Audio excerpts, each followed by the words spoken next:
Invite viewers to post their location and local time and then imagine them stepping right into the shimmering Crystal Bay Hotel ballroom, where the marble floor catches the glow of 1,000 string lights like it's trying to outshine the guests themselves. Champagne flutes clink, conversations hum in that carefully polite tone the wealthy have perfected over centuries of practice, and tucked against one wall sits a baby grand piano cuffed at the edges, like a tuxedo with sneakers. Sabrina Lockage, queen of the moment and dressed in emerald that could stop traffic, leans casually on that piano.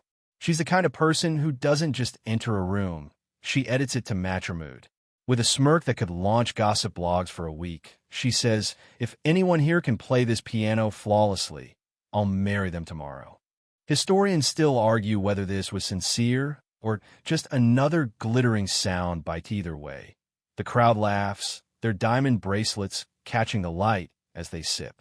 From the edge of the room, Khalil Brantley, 27, hotel janitor, youngest on staff, is refilling water pitchers.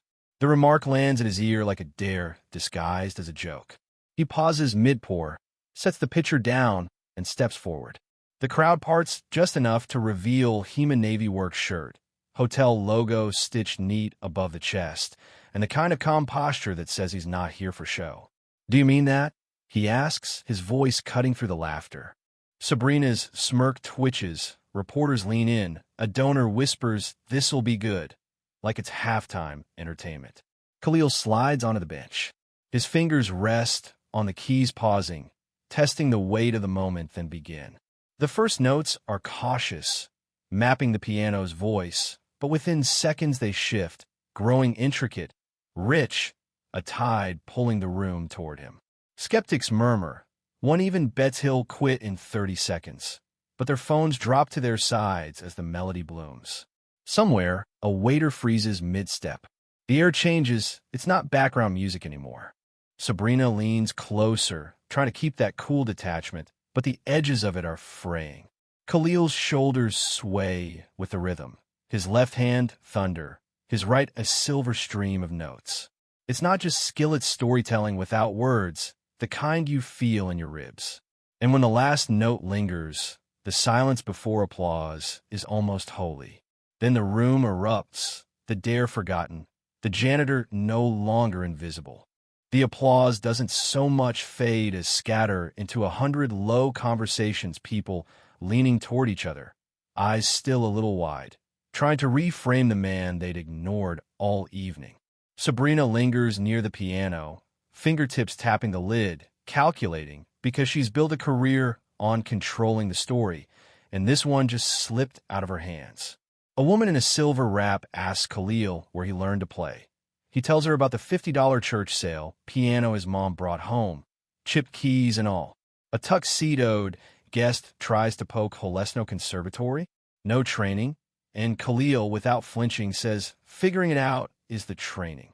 Historians still argue whether that line, or the performance itself, lit the internet on fire faster. By the time Sabrina's driver drops her home, her phone is buzzing like it's trying to escape her purse. Someone's already posted a shaky clip, 8 seconds of polite chuckles before the music changes everything, and it's racing toward 1 million views before dawn. Hashtag Sprout. Hidden genius, piano janitor, talent has no dress code. TikTok stitches add commentary like, "Wait for it, rich folks about to rethink their life choices." Some praise his mastery. Others call out the room's initial dismissal. At his apartment above the laundromat, Khalil watches the numbers climb with the same expression he wore on the bench, steady, almost detached. Friends message him about YouTube channels, media requests. Bro, ride the wave, but he's never chased waves.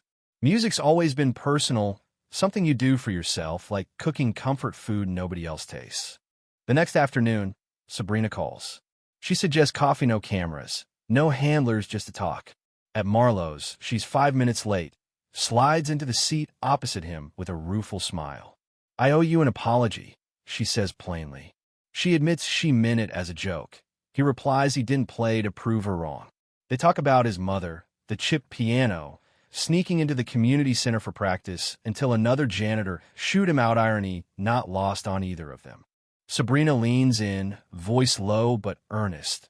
There's an opening right now, a stage he could take if he wants it. Not a rescue, not a pity project a real audience. He says he'll think about it, but later, when a woman visits the hotel lobby to tell him his music gave her grieving home its first moment of peace in months, something tilts inside him. That night, he calls Sabrina. If the offer's still on the table, he says, I'll take the stage. 2 weeks later, backstage at the Uptown Theater in Dallas, Khalil paces, palms warm, heart steady. Sabrina stands nearby, checking the crowd's energy with the same precision she once reserved for gala seating charts. Feels different than the fundraiser, he says. Because this time, she answers, they came for you. Historians still argue whether that subtle shift audience expectation versus discovery changes the way a musician plays, but the truth's about to show itself. His name is called, and he walks into a wall of applause that's already warmer than the polite tapping glasses at Crystal Bay. The Steinway gleams under the lights. He sits, breathes, and begins not with a borrowed piece, but one of his own. It moves like a tide, gospel warmth folding into classical precision, swells giving way to gentle shallows. The theater grows quiet in that special way where you realize no one's even shifting in their seats. Between pieces, he talks briefly, voice as unhurried as his phrasing on the keys. Most people will only ever know you from what they can see in a few seconds. That's not the whole story, it never is. Heads nod in the dim light. He plays for nearly 40 minutes, ending with the same piece that stopped the gala cold. And when the last note hangs and dissolves, the ovation is instant, rising, undeniable.